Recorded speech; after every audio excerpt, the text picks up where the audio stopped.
Bonjour et bienvenue dans le Fil d'actu, l'émission qui donne du sens à l'information. Fallait-il bombarder la Syrie et faudra-t-il à l'avenir intervenir encore dans le conflit syrien ? Dans la nuit du 13 au 14 avril dernier, la France, le Royaume-Uni et les États-Unis lançaient une attaque aérienne sur plusieurs positions du gouvernement syrien.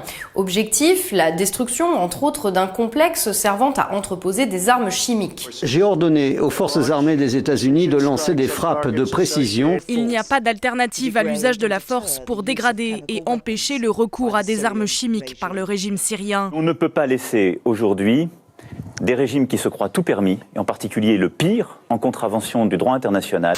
Cette attaque se voulait une réponse à l'utilisation supposée de gaz toxiques par l'armée syrienne sur la population de la ville de Douma, près de Damas, le 7 avril dernier. Mais alors que d'aucuns s'indignent de cette violation de conventions internationales, peut-être faut-il se demander si la France ou toute autre puissance étrangère peut réellement améliorer la situation en faisant pleuvoir ses propres bombes sur un pays déjà ravagé par la guerre. Pour comprendre la situation, il faut rappeler brièvement l'histoire récente de la Syrie. En 2011, dans la foulée des printemps arabes, un important mouvement de contestation exige le départ de l'autoritaire président Bachar al-Assad avant d'être très sévèrement réprimé. Très rapidement, et alors que Daesh, l'État islamique, profite du chaos pour s'emparer d'une partie du territoire national, la lutte politique vire au conflit armé. Loin d'être unie, la rébellion voit vite ses composantes démocratiques supplantées par des milices religieuses d'obédience salafiste, financés par les monarchies du Golfe et parfois armés par l'Occident. À l'inverse, Russes et Iraniens affichent un soutien indéfectible au régime d'Al-Assad, leur allié dans la région. La défaite militaire de Daesh, l'ennemi commun en 2017, contribue à resserrer l'étau du pouvoir en place sur ses opposants, retranchés dans des quartiers comme la Ghouta orientale, dans la banlieue de Damas. Le 8 avril, l'un des derniers groupes rebelles annonce sa capitulation, tout en dénonçant l'utilisation par le régime de gaz toxiques qui aurait fait entre 40 et 80 victimes, parmi lesquelles des civils.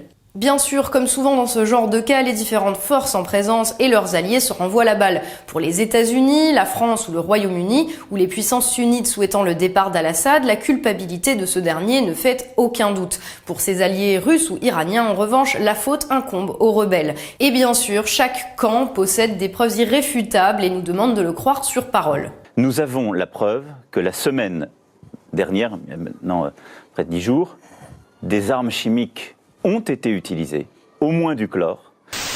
Nous devons être un peu plus sérieux. Pouvez-vous m'expliquer pourquoi les frappes se sont produites un jour avant que l'OIAC n'arrive sur place pour enquêter sur l'attaque chimique présumée ?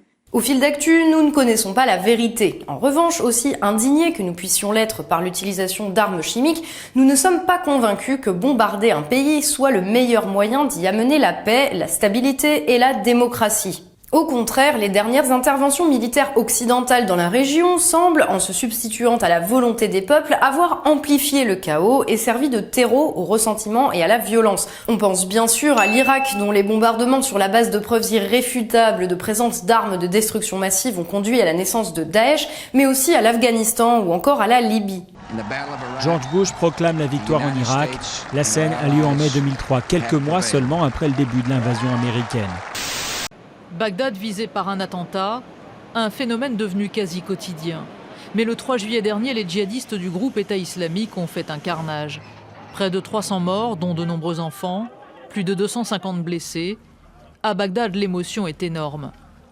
3 jours plus tard, les habitants se rassemblent par milliers sur le lieu même où le kamikaze a fait sauter sa voiture bourrée d'explosifs.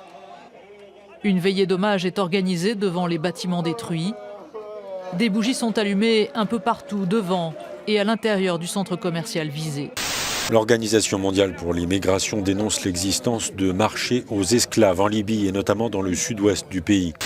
Il y a eu plus de 400 000 morts en Syrie.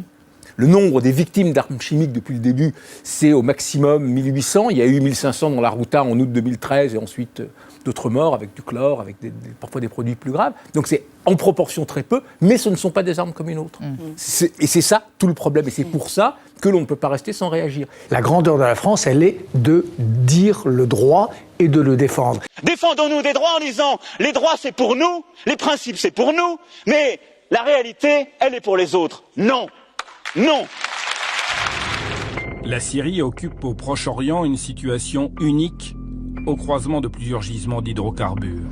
La stratégie syrienne est de devenir un centre de transit pour le gaz et le pétrole de toute la région.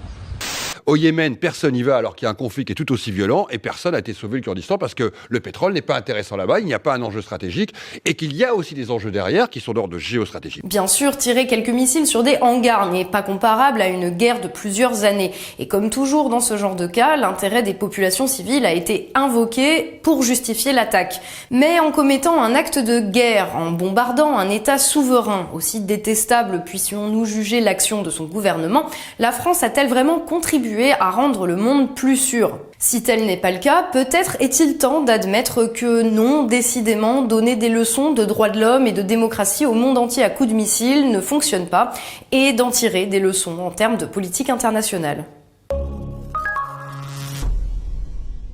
Merci à vous d'avoir suivi cet épisode du Fil d'Actu. N'hésitez bien sûr pas à partager cette vidéo autour de vous si elle vous a plu et à soutenir notre travail via notre page Tipeee. On se retrouve très bientôt pour un nouveau numéro du Fil d'Actu, l'émission qui donne du sens à l'information.